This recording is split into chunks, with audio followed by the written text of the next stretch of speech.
Assalamualaikum warahmatullahi wabarakatuh. Semoga dalam keadaan sehat walafiat dan selalu semangat untuk belajar, menambah khazanah keilmuan kita masing-masing. Langsung saja, bismillahirrahmanirrahim. Al-haditsu utawi kiko hadis ar-rabi'u kang nomor 4 wasalasuna lan 30. An Abi Sa'idil Khudri, saking Abi Sa'id Al-Khudri radhiyallahu anhu, qala dawu sapa Abi Sa'id,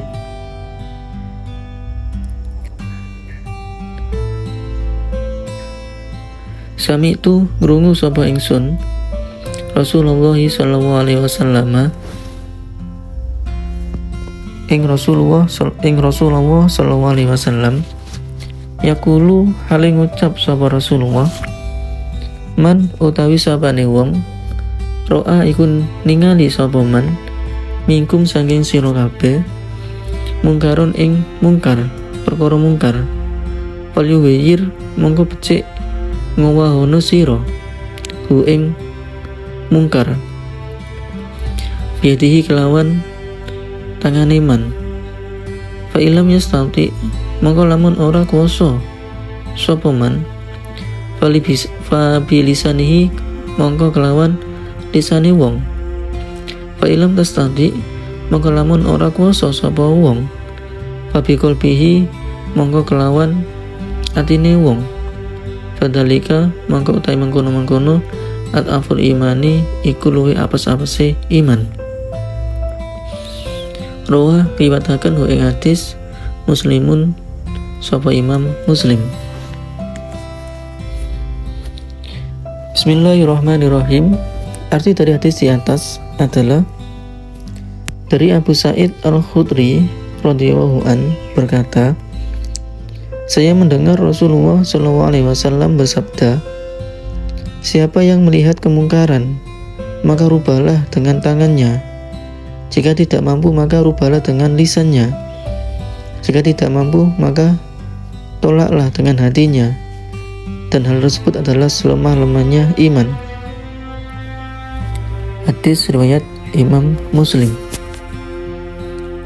Kandungan hadis di atas menentang pelaku kebatilan dan menolak kemungkaran adalah kewajiban yang dituntut dalam ajaran Islam atas setiap muslim sesuai kemampuan dan kekuatannya.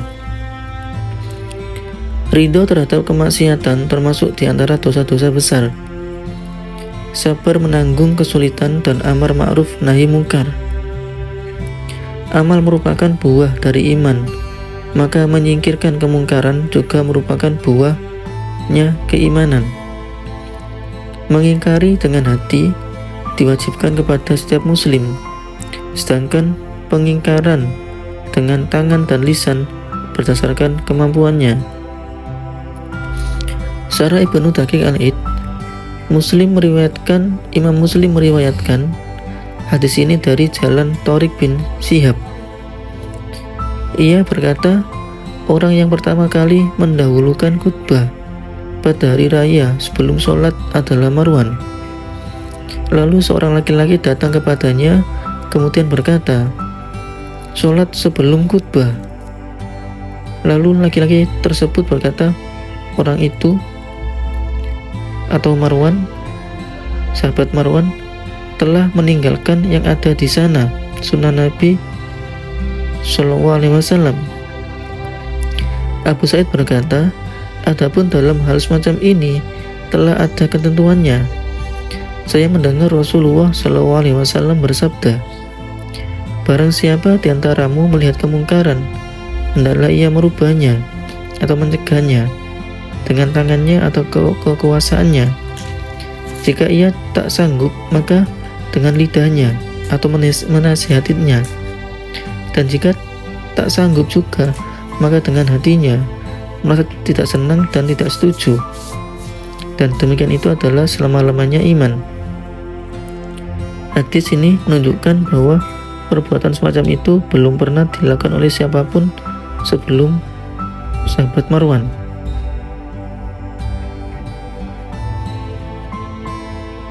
sahabat atau tidak, alam ya. Jika ada yang bertanya, mengapa Abu Sa'id terlambat mencegah kemungkaran ini sampai laki-laki tersebut mencegahnya? Ada yang menjawab, mungkin Abu Sa'id belum hadir ketika Marwan berkhutbah sebelum sholat. Lelaki itu tidak menyetujui perbuatan tersebut. Lalu Abu Sa'id datang ketika kedua orang tersebut sedang berdebat. Atau mungkin Abu Sa'id sudah hadir, tetapi ia merasa takut untuk mencegahnya karena khawatir timbul fitnah akibat pencegahannya itu, sehingga tidak dilakukan. Atau mungkin Abu Sa'id sudah berniat mencegah, tetapi lelaki itu mendahulunya, kemudian Abu Sa'id mendukungnya. Wallahu a'lam.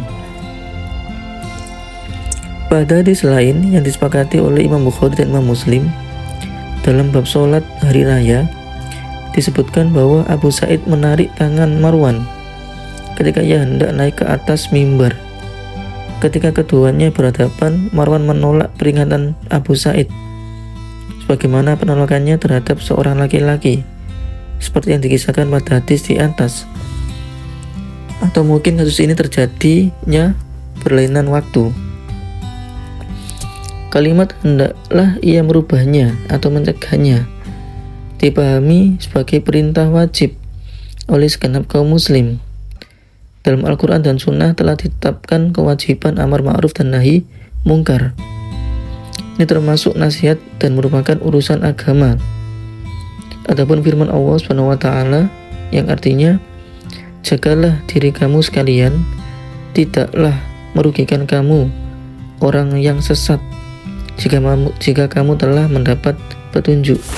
Quran Surat Al-Maidah ayat 105. Tidaklah bertentangan dengan apa yang telah kami jelaskan, karena paham yang benar menurut para ulama ahli tahqiq adalah bahwa makna ayat tersebut ialah jika kamu sekalian melaksanakan apa yang dibebankan kepadamu, maka kamu tidak akan menjadi rugi bila orang lain menyalahi kamu. Hal ini semakna dengan firman Allah SWT yang artinya, seseorang tidaklah menanggung dosa orang lain. Quran surat ke-6 ayat 164.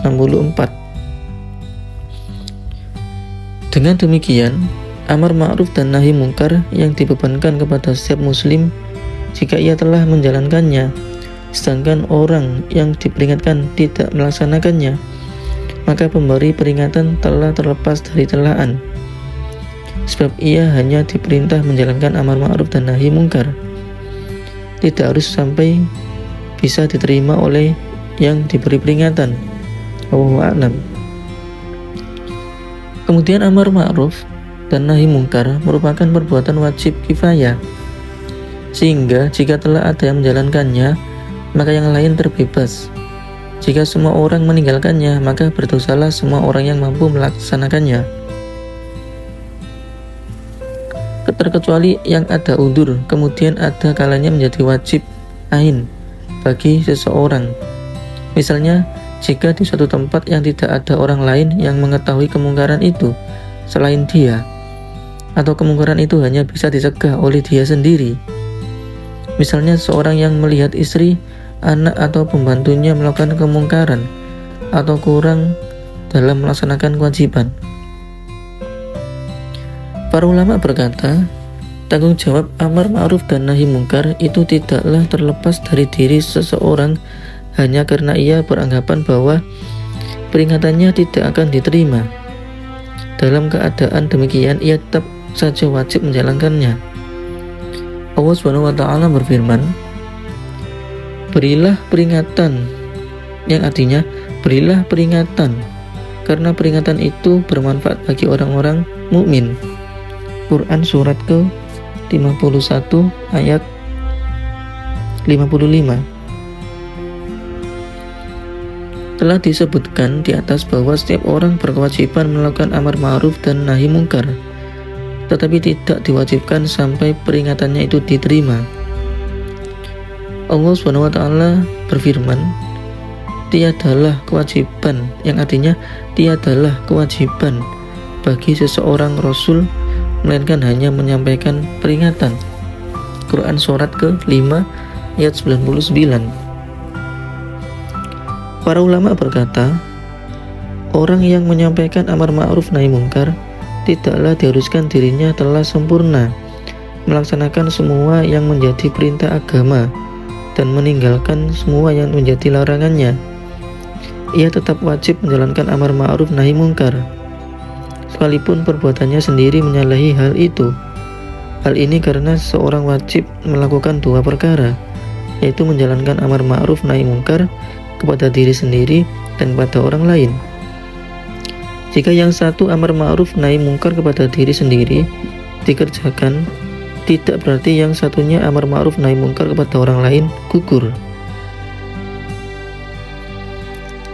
Para ulama berkata, tugas amar ma'ruf dan nahi mungkar tidak hanya menjadi kewajiban para penguasa, tetapi tugas setiap muslim yang diperintahkan melakukan amar ma'ruf nahi mungkar adalah orang yang mengetahui tentang apa yang dinilai sebagai hal yang ma'ruf atau mungkar. Bila berkaitan dengan hal-hal yang jelas seperti sholat, puasa, zina, minum khamr, dan semacamnya, maka setiap orang muslim wajib mencegahnya.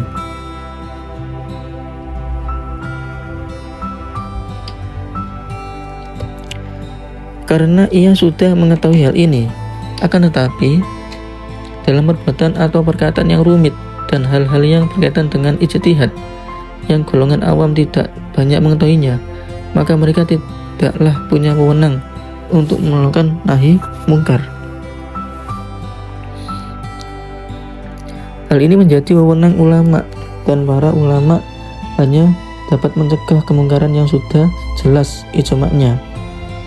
Adapun dalam hal yang masih diperselisihkan, maka dalam hal ini semacam ini tidak dapat dilakukan nahi mungkar, sebab setiap orang berhak memiliki salah satu dari dua macam paham hasil ijtihad. Sedang pendapat setiap mujtahid itu dinilai benar sesuai keyakinannya masing-masing. Inilah pendapat yang dipilih oleh sebagian besar ulama tahqiq. Pendapat lain mengatakan bahwa yang benar itu hanya satu dan yang salah bisa banyak, tetapi mujtahid yang salah itu tidak berdosa. Sekalipun demikian, dinasihatkan supaya kita menjauhi persoalan yang diperselisihkan. Hal ini adalah satu sikap yang baik. Kita dianjurkan untuk melaksanakan nahi mungkar ini dengan santun. Syekh Muhyiddin berkata, ketahuilah bahwa sejak lama amar ma'ruf nahi munkar ini oleh sebagian besar orang telah diabaikan. Pada masa-masa ini hanyalah tinggal dalam tulisan yang amat sedikit. Padahal ini merupakan hal yang amat besar peranannya bagi tegaknya urusan umat dan kekuasaan. Apabila perbuatan-perbuatan buruk merajalela, maka orang-orang soleh maupun orang-orang jahat semuanya akan tertimpa azab. Jika orang yang soleh tidak mau menahan tangan orang yang zalim, maka nyaris azab Allah SWT akan menimpa mereka semua. Allah SWT berfirman yang artinya, hendaklah orang-orang yang menyalahi perintah Rasulnya khawatir tertimpa fitnah atau azab yang pedih. Quran surat ke-24 ayat 63. Oleh karena itu, sepatutnya para pencari akhirat dan orang yang berusaha mendapatkan keridhaan Allah SWT memperhatikan masalah ini. Hal ini karena kemanfaatannya yang amat besar. Apalagi sebagian besar orang sudah tidak peduli, dan orang yang melakukan pencegahan kemungkaran tidak lagi ditakuti karena martabatnya yang rendah. Allah SWT berfirman, sungguh, yang artinya sungguh Allah pasti menolong orang-orang yang artinya sungguh Allah pasti menolong orang yang menolongnya. Quran surat yang ke-22 ayat ke-40. Oleh karena itu, ketahuilah bahwa pahala itu diberikan sesuai dengan usahanya dan tidak boleh meninggalkan nahi mungkar Ini hanya karena ikatan persahabatan atau kecintaan. Sebab sahabat yang jujur ialah orang yang membantu saudaranya untuk memajukan kepentingan akhiratnya, sekalipun hal ini dapat menimbulkan kerugian dalam urusan dunianya.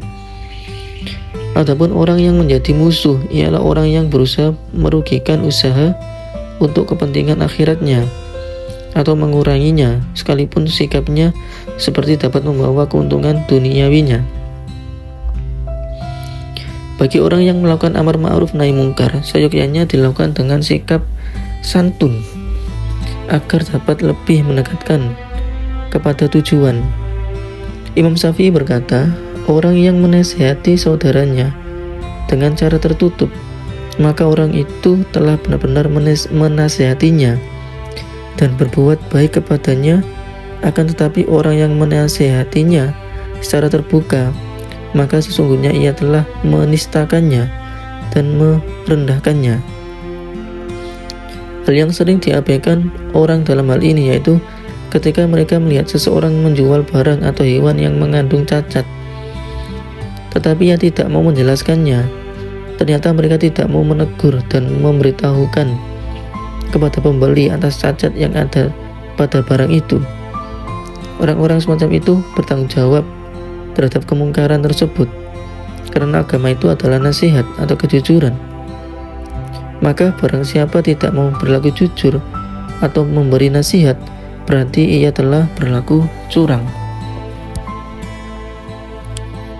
Kalimat hendaklah ia merubahnya atau mencegahnya dengan tangannya atau kekuasaannya.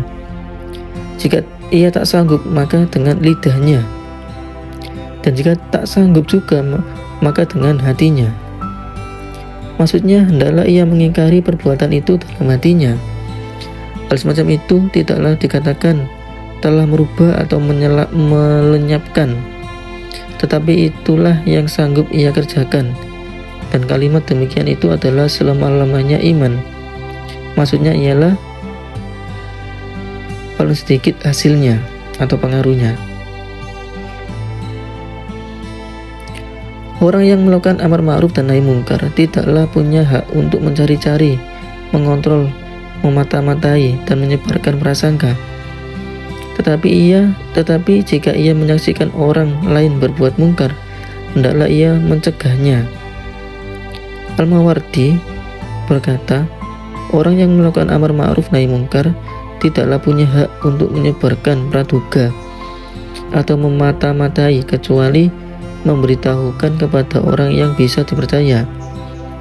Bila ada seseorang yang membawa orang lain ke tempat sunyi untuk dibunuh, atau membawa seseorang perempuan ke tempat sunyi untuk dizinai, maka dalam keadaan semacam ini bolehlah ia memata-matai, mengawasi, dan mengintai karena khawatir terdahului oleh kejadiannya. Disebutkan bahwa kalimat demikian itu adalah selemah-lemahnya iman. Maksudnya ialah hasilnya atau pengaruhnya sangat sedikit tersebut dalam riwayat lain.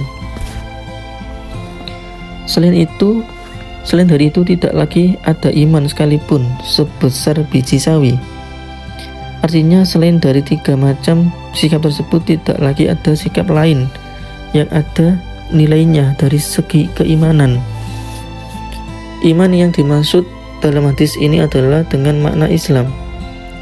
Hadis ini menyatakan bahwa orang yang takut pembunuhan atau pemukulan, ia terbebas dari melakukan pencegahan kemungkaran. Inilah pendapat para ulama ahli tahqiq zaman salaf maupun khalaf. Sebagian dari golongan yang ekstrim mendapat bahwa sekalipun seseorang takut, tidaklah ia terbebas dari kewajiban mencegah kemungkaran. Semoga kita mendapat pertolongan dari Allah SWT sehingga bisa melakukan sikap atau perilaku amar ma'ruf nahi mungkar. Amin ya rabbal alamin. Semua kebaikan datangnya dari Allah SWT dan segala kekurangan datangnya dari saya pribadi. Wallahu a'lam bishawab. Akhirul kalam. Assalamualaikum warahmatullahi wabarakatuh.